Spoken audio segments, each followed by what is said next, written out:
पिछले 10 वर्षों में मोदी जी के नेतृत्व में भारत ने विकास और सुशासन के कई महत्वपूर्ण पड़ावों को पूरा किया है। आर्थिक सामाजिक मोर्चों पर ऐसी उपलब्धियां हासिल की हैं जिनकी कल्पना भी 10 वर्ष पूर्व नहीं की गई थी।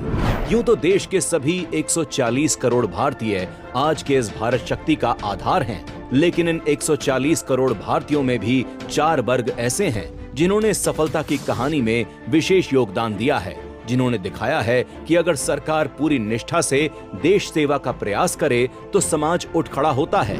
इसी वर्ग को ज्ञान कहा गया है और इस ज्ञान में सबसे पहले है गरीब।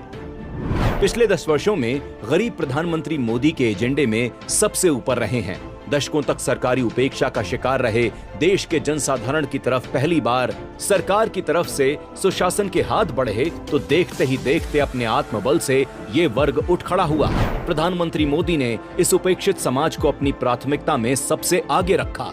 गरीब कल्याण के लिए प्रधानमंत्री उज्ज्वला योजना और प्रधानमंत्री आवास योजना जैसी योजनाओं के माध्यम से सरकार ने लाखों परिवारों को स्वच्छ ईंधन और खुद का घर मुहैया कराया है। जनधन योजना से सीधे गरीब तक सरकारी सहायता पहुंची तो गरीब कल्याण अन्न योजना से 80 करोड़ लोगों को मुफ्त राशन मिला। जहां एक तरफ सरकार ने गरीब की आवास और भोजन की चिंता खत्म की तो मुद्रा योजना और रेहड़ी पटरी वालों के लिए स्वनिधि योजना से गरीब को रोजगार की चिंता से भी मुक्त किया। इसके साथ ही आयुष्मान भारत योजना के द्वारा गरीबों को मुफ्त इलाज और स्वास्थ्य सेवाएं प्रदान की जा रही हैं। इसका परिणाम ये हुआ कि पिछले 10 वर्षों में करीब 25 करोड़ लोग गरीबी रेखा से बाहर निकलने में कामयाब रहे हैं।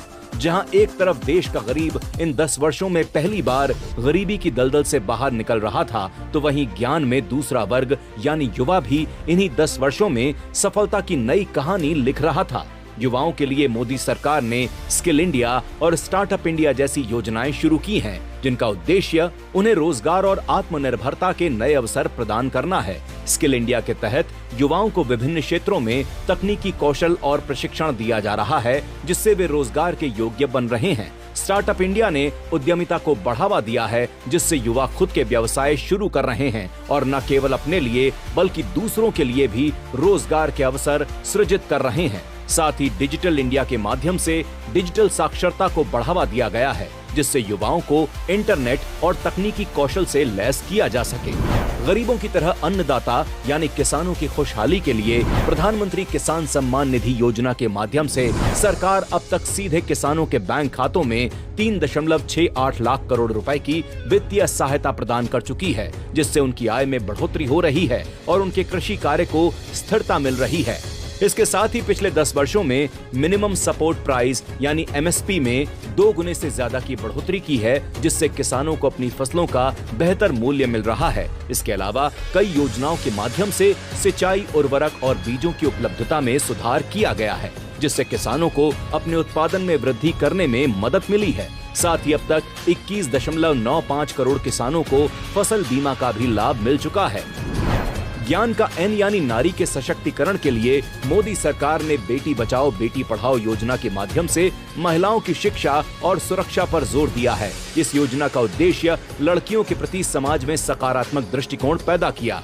इसके साथ ही महिला स्व सहायता समूहों को वित्तीय सहायता और प्रशिक्षण प्रदान किया गया है, जिससे महिलाएं आर्थिक रूप से आत्मनिर्भर बन रही हैं और छोटे छोटे व्यवसाय चला रही हैं।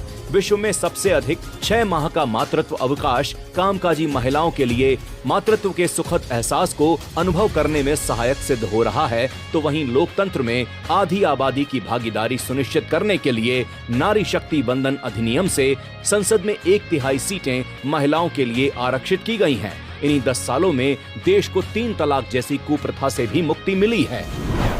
मोदी सरकार का दृष्टिकोण हमेशा सभी का साथ, सभी का विकास रहा है और इन योजनाओं के माध्यम से सरकार ने समाज के हर वर्ग, विशेष रूप से गरीब, युवा, अन्नदाता और महिलाओं के उत्थान में अहम भूमिका निभाई है। इन पहलों ने न केवल इन वर्गों के जीवन स्तर को बेहतर बनाया है, बल्कि एक समृद्ध और सशक्त राष्ट्र के आधार के तौर पर इन वर्गों का सशक्तिकरण सुनिश्चित किया है।